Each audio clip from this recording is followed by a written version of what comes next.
Well,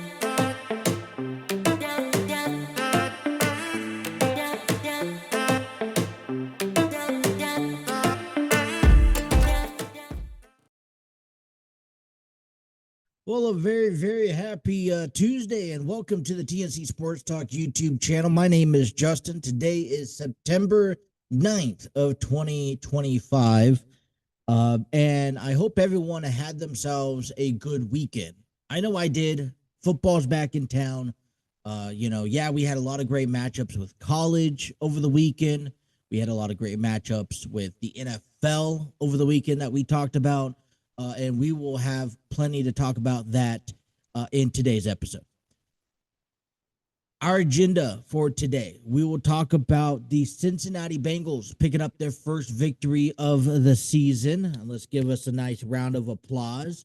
They beat the Cleveland Browns 17-16, put one win on the board for them this season. And I actually very much enjoyed the game. I'll share my experience and thoughts, some positive, some negative, but we'll talk some NFL. We'll also talk Cincinnati Reds baseball. And I was thinking about this morning, and, it comes to my conclusion that maybe the Reds aren't ready for October baseball yet. They take on the San Diego Padres here this week, followed by the Athletics on their final West Coast road trip. And I believe the rest, if I'm not mistaken, is divisional games. And their hopes of a playoff run are kind of creeping down, slim to none here. So we'll talk some Reds baseball. WWE, as we get ready for Wrestlepalooza coming up in a few weeks. They've made some newsworthy conversations here on our program that we will go ahead and talk about some big stories coming out of professional wrestling. But before we do anything, I like to just give you a rundown of the channel, what's going on, what you can expect here over the next few weeks. We just got past WrestleMania. Now, last week was kind of strange. I was out of town.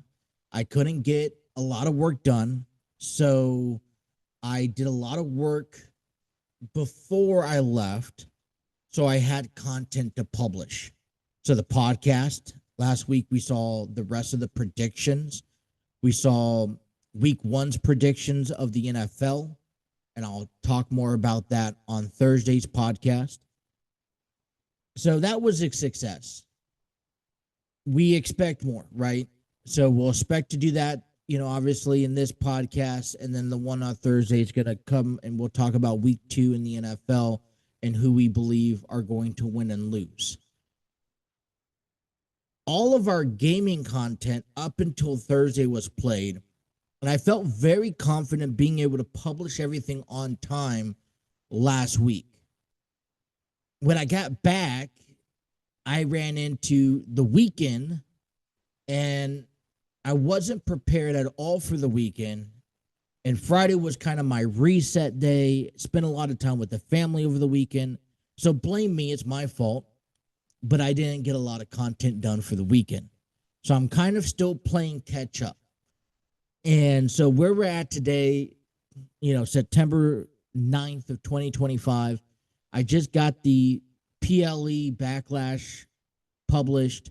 I got the baseball game for Tuesday Night Baseball being published. And I have Raw kind of already put together. They just need to go through the importation and then publication. So I'm hoping to get those two things published by the end of tonight. That way, when it comes down to timing content, I could get back on schedule for NXT on Wednesday, Thursday Night Football, Friday Night SmackDown, Saturday Night Main Event. I got a baseball game on Saturday and Friday and Saturday, and then NFL on Sunday and Monday. So what is on our agenda is I already have Raw done, And if you guys are following the WWE 2K Universe mode on our channel, we are after Backlash. I'd encourage you to watch that first to see who won and who lost. We are doing our little WWE draft, and I encourage you to check out the description below the video because that will give you a lot more details of what will happen, and it will give you information about who's drafting where. We are also beginning the King and Queen of the Ring tournament, which will conclude at the King and Queen of the Ring PLE coming up here in a few weeks. So it will transition from Raw to SmackDown back and forth. We had 3 rounds. We're having 3 rounds on Raw, which you'll see here hopefully in the next few hours. From there, we will have another one later tonight or early tomorrow morning, just 1 round that you guys could check in the community chat. 1 on Thursday, so round 4 and 5 on Thursday, 3 more rounds on Friday, and then we'll roll over into next week. I'll take it week by week. Now, expect the ones that are not involved into the show not to be, great, as big names as you maybe hope. The design is I want the entire roster to be revealed by the end of this. I don't remember how I did it last year. So this is all kind of just coming to me. Now, the one thing I will explain is that although there is a Raw and SmackDown brand that will take effect the Monday after King and Queen of the Ring PLE, NXT is a unit brand. So there's not a roster for NXT precisely. It's going to be the combination of Raw and SmackDown, just like main event. So that is something to kind of keep an eye out in our WWE 2K universe mode. NFL, we have week number 2 coming your way. I got a set of games for you. Thursday Night Football, we have Washington and Green Bay. We're following our Cincinnati Bengals franchise series. So all the gameplay is done through Quick Play. The outcome of that game will get inserted back into the Bengals franchise mode that I have on the Madden 26 video game. We beat the Cleveland Browns. If you haven't watched it this past week, I believe over 100 views. Thank you so much for checking it out. And we host the Jacksonville Jaguars on Sunday at 1:00. We'll have the Atlanta Falcons taking on the Minnesota Vikings Sunday Night Football, followed by, I know there's 2 games for Monday Night Football. We're getting the later game, and that's going to be the Chargers versus the Raiders at 10 p.m. So I know it's going to be a late night for those on the East Coast, but I was just looking at this, and I was like, that's more of a compelling game, division rival, can't turn that up. So we chose that for our Monday night game. So that's what we're going to continue. Now, it doesn't seem like a big schedule, 4 games. We we'll have 5 in a couple weeks when we have the international series, just like last week, right? So expect those. But right now, while baseball season is still in progress, we are going to kind of keep it a short, tight leash. We'll play the Cincinnati games. We may substitute the Bengals game if there's a Monday, Sunday, or Thursday Night Football in that schedule for an alternative game throughout the day. I really wanted to get the Lions and Packers in. I wasn't physically capable of getting that done and published in time. So I didn't want to overwork my load, which obviously I did. Over in Major League Baseball, I cut down to 3 games and normally have a game on Tuesday, Friday, Saturday, and Sunday. There wasn't really just many interesting matchups that I wanted in time slots. I try to spread these things out where videos ain't overlapping each other in premieres. According to that, though, I was just looking into it. We have the Royals and Guardians, tonight. That's currently being processed. Friday night, we have the Dodgers and Giants. And then we had the Yankees and Red Sox. So interesting games, but not really a whole lot of compelling playoff implications, if you know what I mean. So that's what I chose among baseball this week. The design is, over the next few weeks, what you're probably going to see is cut back on some games, get ready, and go jump forward to postseason. I really do want to give you as much content as possible for baseball and the postseason. It's hard early on because with football and with wrestling and with this podcast schedule, we have, it's getting content played, and you're looking at 2 to 4 games a day for about 2 to 3 weeks. So I just have to see and where I'm at time wise. I'm working on it as we speak. The whole goal is to get done with the regular season here by next week, if not sooner than that, so that I can start working on postseason and get that published out a little further down the road. So, with that being said, let's jump right into sports conversations. I want to go ahead and start things off with the Cincinnati Bengals as they beat the Cleveland Browns 17-16 in week 1. We put a victory on our win board. It's the first win of the season. It's a divisional win, and it's a win on the road. And so no matter how you look at it, it's a well-deserved win. I know we've emphasized getting off to a hot start, having an early winning record. I was seeing some stats, and I do want to correct myself. I guess the Bengals have had success against the Browns in recent years, but to me, I just feel like they do struggle in Cleveland. I don't know if this was Joe Burrow precisely struggling in Cleveland like he's done in years past, but man, I got to tell you, if you watch the game, let's be real for a second. They should have lost the game. No, this is one of the games where you look at the schedule and you're just telling yourself, yeah, it should be an easy win. As a matter of fact, the way that they were playing the first half, it almost felt like it should have been like a 31-20 ball game, right?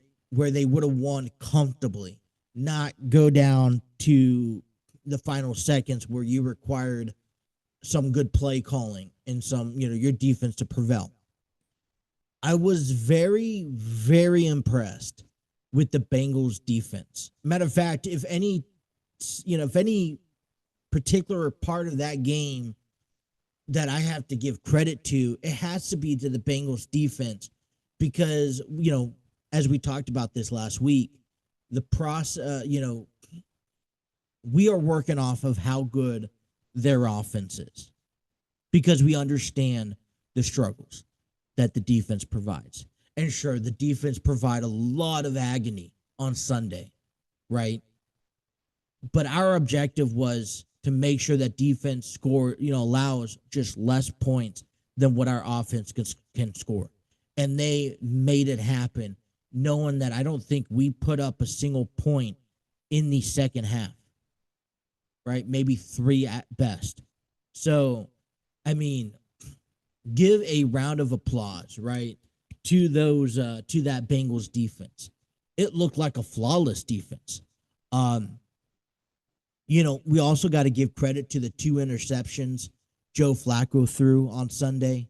And boy, let's give a big thank you to Andre Schmidt, who gave up a PAT at the end of the first half and missed a game-leading field goal that probably could have gave them the victory. See, if those corrections were made, we should have lost 20-17 on Sunday.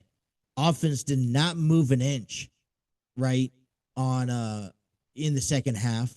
And man, if this is what our team has to offer for the rest of the season, I'm a bit scared. I get anxiety watching the Bengals play. This is not just a sit back and enjoy football. This is every week we're in a position to criticize every ounce of performance. when we rely on Joe Burrow, Jamar Chase, Chase Brown, T. Higgins to put a winning drive together. They, like I said, they look great early on. Noah Fant with that passing touchdown. I mean, but that second half was the Bengals offense flatlined. I don't get it. So kudos to the defense. I think they did the best with what they were able to have. They kept them from scoring more points than we did. They helped us pick up a victory. They made some, crucial plays, a couple interceptions, which were well needed. I'm hearing about this in the broadcast and sports radio about the Bengals needing to come from stripping the ball to making tackles. I feel like one of the biggest issues the Bengals have had is following through with a tackle, right? And allows the opponent to just gain yardage. I saw the Bengals, everyone was pouncing. Eyes were off the ball. These were the two interceptions we saw were receivers reflecting the ball off their hands, trying to make a play as they went down, and the defense capitalized and snagged the ball before it either landed back into a Browns' hands or hit the ground. And I thought that was pretty observant. And I hope that continues out through the year.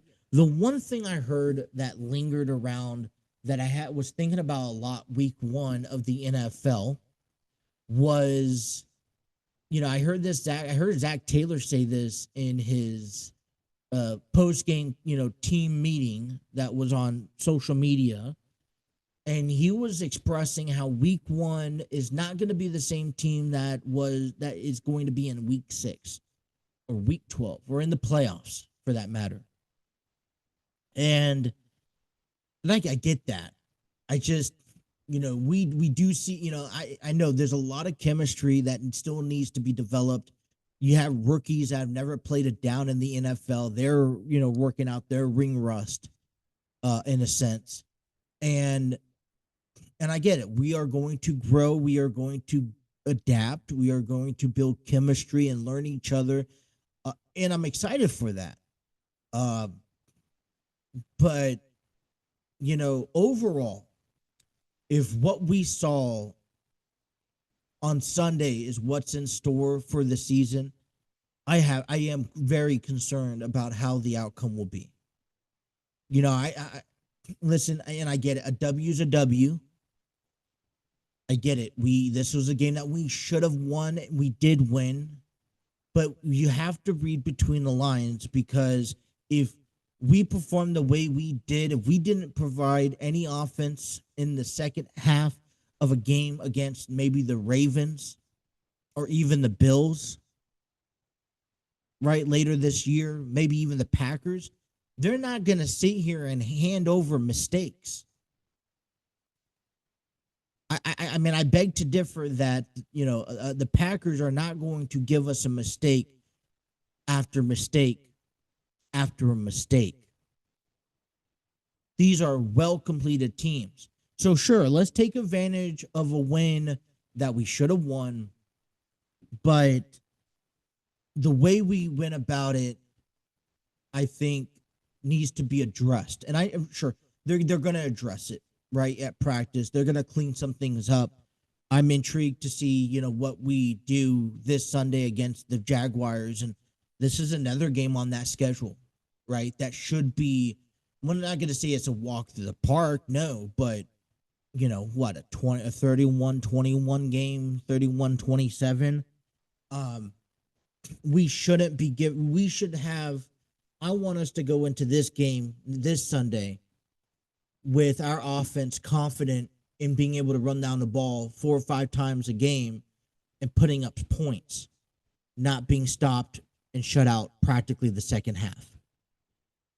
We look around in the division, right? The Steelers, Aaron Rodgers beat the Jets at MetLife Stadium. Little bit of bittersweet moment. but well needed for Aaron Rodgers as a football player. Um, that's another team that, just like the Bengals, they're going to hang on to every win that they could possibly get. They're going to take advantage of any, offsets, any mistakes that is handed to them. They're going to try to capitalize. We look at the Baltimore Ravens, who lost. So we're tied for first right now. Nothing too spectacular to talk about, but we are tied for first. And guess what? It's not with a team that is expected to win the division. So, but are you really worried, or if you're a Ravens fan, are you really worried that you guys start 0-1? You played a really good game against those Bills.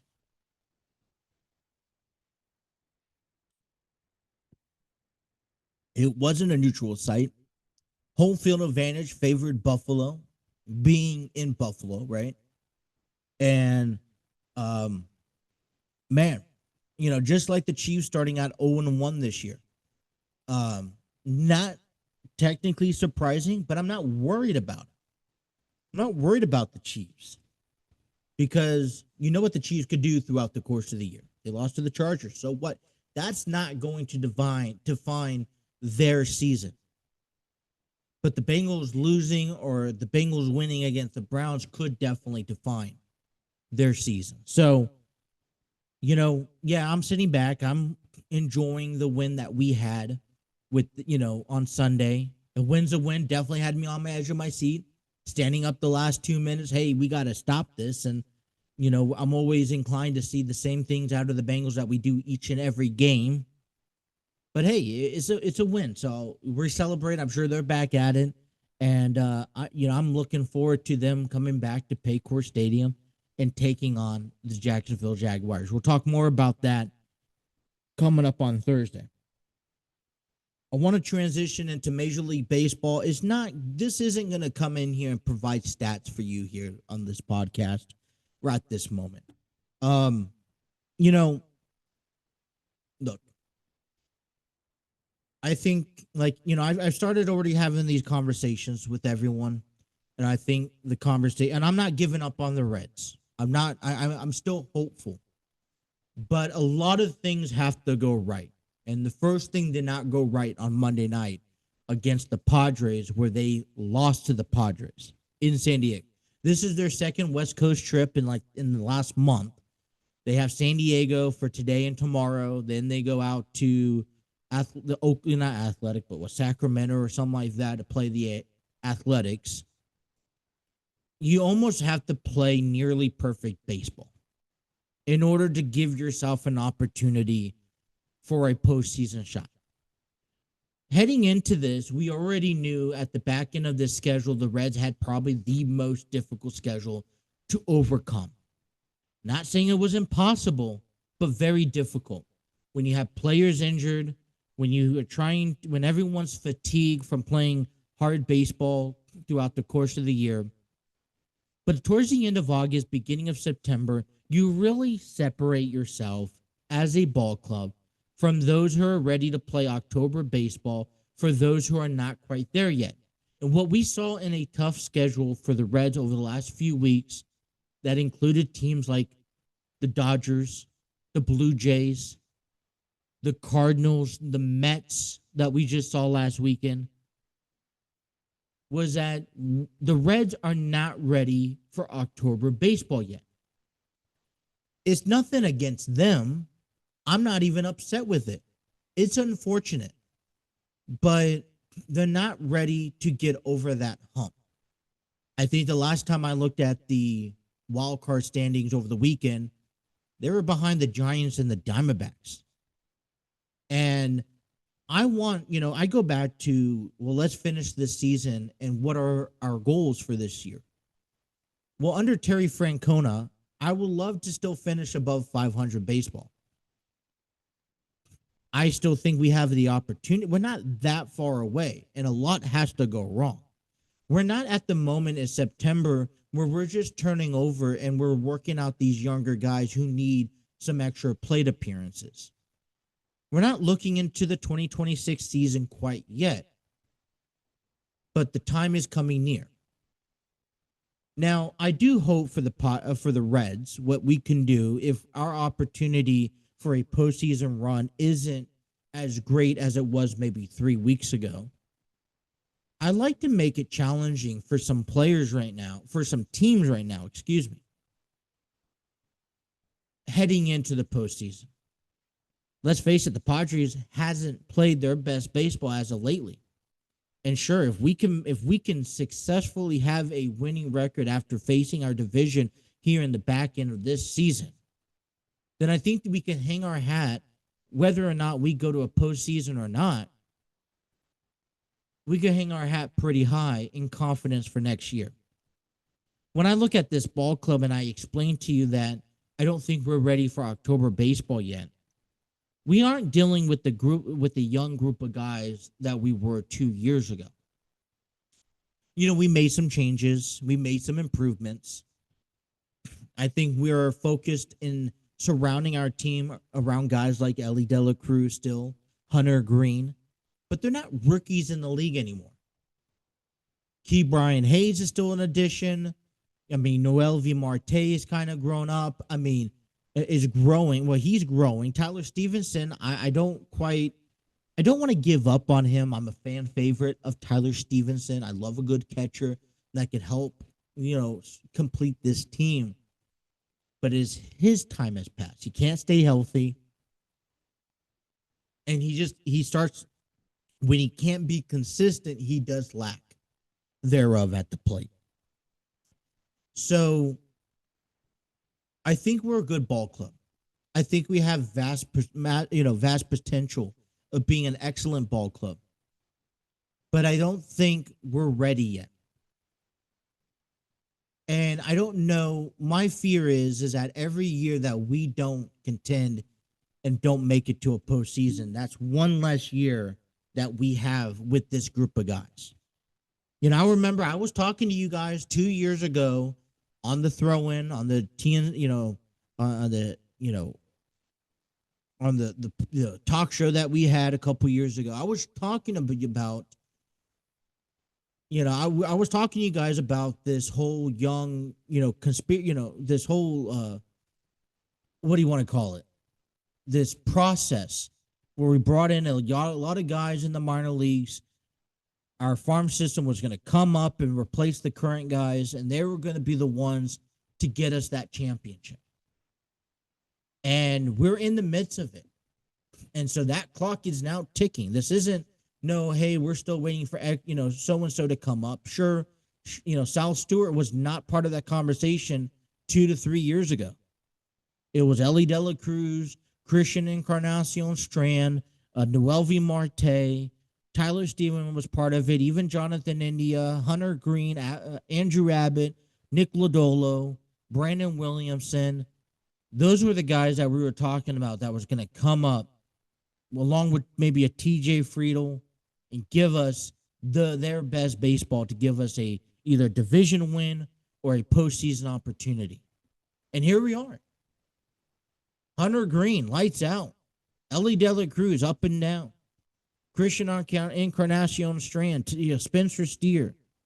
And yet we still have nothing to show for it. And I don't want to jump the gun too much on this because this is only year one under Terry Francona. And I think he's a really good manager. But at some point, right, and I would hate to see Terry Francona have to go through this, but at some point, the Castellinis, the front office Nick Kroll is going to sit there and say, all right, we got to tear it from scratch again. We don't have the money to pay these guys long term. Contracts are going to expire. We can't hold on to X, Y, and Z. And so either we have guys in the farm system ready to be brought up that are just as good, if not better, or we're going to have to can this idea, re-scratch it from the bottom. We've already gone through that twice in the last 10 years. And we maybe had a wild card run and a pandemic situation. I don't count that. So, I understand short term right now is our focus point. That's getting through the year. Let's finish off strong. We can still have the opportunity to take the series against the Padres tonight and tomorrow. We can still beat the Athletics, which if we go in and we lose a series against the Athletics, I'm like, oh my, what's going on? We might should just roll over and quit today. But, and then we have an opportunity to play some spoilers, make it difficult for the Milwaukee Brewers or the, Chicago Cubs here in a late of the season, right? And then I think we really need to know, we need to get back to the table. All right, what are our missing pieces in the offseason and how do we fix them? Because, this was the first year that I really saw a solid bullpen. I have seen our pitchers go 6 solid innings on average, even 7 innings. So they took the workload off of our bullpen. Yet bullpen still struggles. As much as I like Emilio Pagan, I can't sit him out there. I don't know what he's going to give. Inconsistency.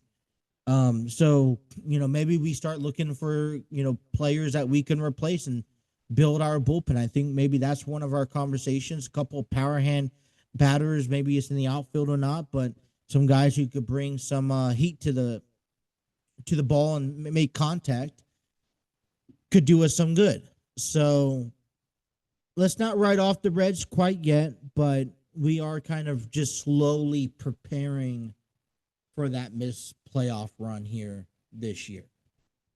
Which, man, it's looking to be a good one. Can't wait for October. All right, let's go ahead and transition into our last topic of our podcast today, and that's going to be WWE. Now, I don't have a lot of stories. We know that Wrestlepalooza is coming up in a couple weeks. I think we have John Cena and Brock Lesnar, right? Expected to be at it.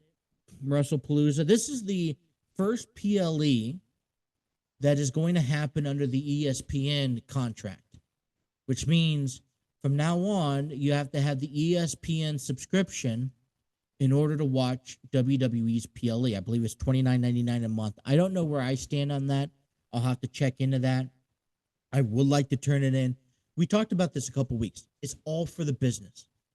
For the last 10 years, we've watched WWE through the network, through the Peacock, and those have been amazing values. $9.99, $6.99.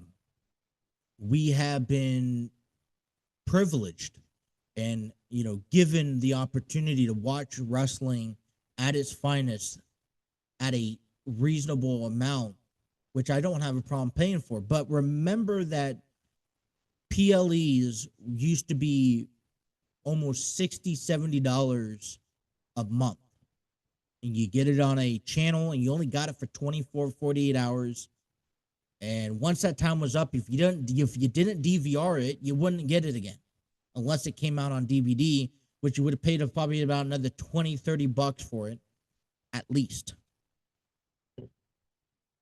You got to understand the business perspective that with these new contract deals with Netflix, and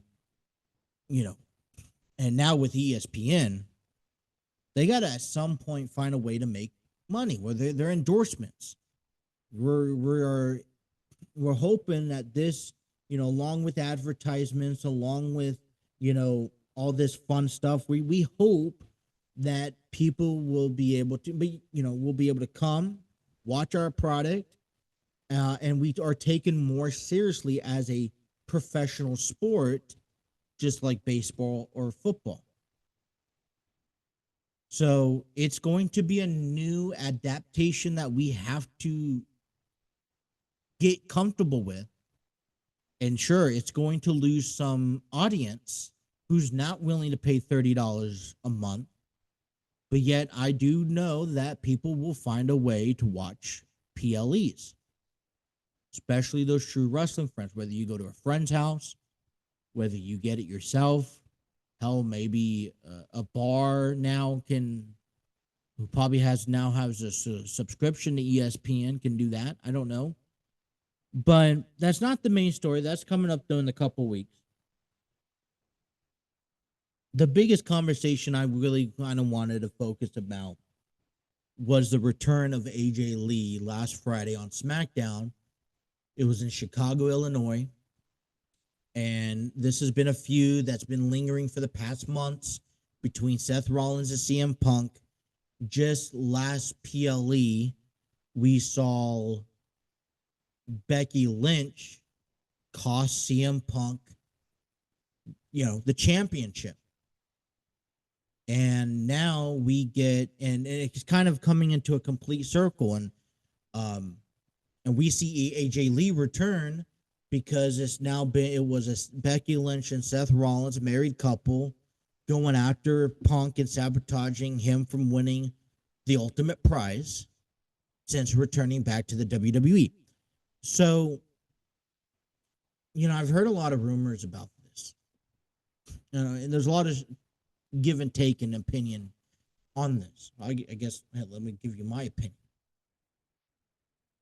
For one, it was in Chicago, Illinois. For two, there wasn't a rush to build this up. Timed it just right. A lot of people called it where, one, it looked like the WWE. I mean, from the outside looking in, from a fan base looking in over the last couple of weeks, it showed, it appeared to us that this was going to happen. AJ Lee was going to make appearances, was a reason for it. And it was just a matter of when. So, with the rumors and speculations about AJ Lee's appearance in the WWE, by the way, it's been 10 years. Wow, I'm old. It still had one of the biggest pops in the arena in a WWE event, probably the biggest one of the year. I'd even argue it's probably bigger than Brock Lesnar's return, which was, still a surprise. See, call me old school, but here lately, I know as a podcaster, as someone who wants to analyze and give and take opinions about these matters, and I hear a lot of speculations, and I hear, oh, well, this source says this, and this source says that rumor's going to happen. That's all fine. I was one who was all favor for that. I love the pull back the curtain for a moment. But over the recent months, I really just, actually last couple of years, I really just been just wanting to keep the kayfabe going. I don't want to know, because seeing is believing. And until you actually see it, until the good old saying, until those boots on the ground, then you really cannot confirm or deny any storylines that are possibly happening. And so as much as I want to sit here and spoil the next biggest thing and share a rumor, it was funny because no matter, because all this speculation, and yet she still was a very big pop for her reaction and return. Now, I'm going to conclude to something. No disrespect to AJ Lee. No disrespect to CM Punk. No disrespect to the city of Chicago. I think it's great. I love the reaction. I think it was warranted. I think it was necessary. And I think it really made the night special to be there. It was almost you had to be there moment. But I got to ask, would we have seen the same crowd reaction or the same pop if this was held in Los Angeles, New York, or even in Florida? And my guess would be no. Not saying she wouldn't get a pop, and it wouldn't be a pretty big one either. It just wouldn't be as big as the one that we saw out on Friday on SmackDown. So the timing had to be precise. It had to be in Chicago. It had to be in this particular moment where, you need a saving grace, an angel, to come help CM Punk. He's been tossed to the wayside. He's been left to rot, but he keeps getting up. He's about to get there again, and AJ Lee comes out. This is WWE Chicago, mascots. I'm not saying that it would have been perceived the same way somewhere else, but you weren't going to get as big as a pop as you would have gotten unless it was in Chicago. So let's tip our caps. For one, everyone has to stay healthy through this. So CM Punk, Becky, Seth, thank you. I'll give you guys a lot of credit. AJ Lee for wanting to make this happen. WWE for allowing this to happen, giving the fans what they have been speculating the last several weeks, and it's worked. It makes money. That's been the conversation since this new era. If it's best for business and you're here to make money, we will let bygones be bygones. Let's go make some money. Let's go make some magic. But whoever is producing this right now in the WWE, give him or her a lot of credit. I think this has now elevated. I believe this is supposed to take place at Wrestlepalooza in a couple weeks. I think this kind of gives you another reason to tune in and to watch. You think about this. Wrestlepalooza, first PLE on ESPN, they're going to have to really blow your socks away. So that's what, if you get Brock and John and, a mixed gender tag match, I mean, those are just two matches alone that's worth the $30 to watch. I'd honestly spend that money if I had that money. So I wanted to make sure I had this time to talk about it because it was well perceived. I liked it a lot. Nothing negative about it. Nothing negative about the Cincinnati Reds. Nothing negative about the Cincinnati Bengals who won this past weekend. I think we're living here in Northern Kentucky, feeling pretty good about ourselves because, hey, we may not be going to a postseason in baseball, but we have, as long as we don't just roll over and give up the next few weeks, I'd say we could finish our, season off above 500, and it's a work in progress towards a postseason next year, right? Bengals, hey, it wasn't a clean win, but it's that win that we needed to start that season, and who knows what it brings down to next week. Maybe last week was just a fluke, right? Maybe the offense ability and that lacked thereof was just a fluke, and we go put up 41 points this Sunday against the Jaguars. We hope that the defense is not a fluke, right? But no, I mean WWE. I think the WWE is spiking. I got nothing but positive things to go about it. So, like I said, if you guys have been watching our gaming content, I'm expected to post up a baseball game on today. Later on today, Raw is supposed to be, and then we're supposed to get back on track after Raw. NXT tomorrow, Thursday Night Football, Commanders, Packers on Thursday. Then we have SmackDown on Friday. We have the baseball and the Dodgers and Giants. We have baseball as the Yankees and Red Sox will be an early 4 o'clock game, followed by main event. And then we have 2 Sunday football games, the Jaguars and Bengals, Falcons, and Minnesota. We'll do a podcast on Thursday, give you our week 2 predictions. I'll have to finish up the paperwork that I did for week 1 and let you guys know so you guys can follow along. If you guys like what you guys are listening to or watching, please hit that like, share, and subscribe. Really love the community chats, good or for bad. I'm always here to learn, always here to adapt. It may sound silly what we're trying to do here, but it's working. And maybe it's not for you. So there's a million other channels. But if it is, I appreciate your support. Be sure to like that page, share it with a friend, let someone know, have them subscribe, help me grow even more. Don't forget to be part of the chat. I encourage you to read the descriptions down below. One of the things I've noticed fails on all the time. But that is all the time that we have in today. Thank you guys for tuning in. I hope you guys enjoyed this episode. And until next time, you guys have yourself a great rest of your day.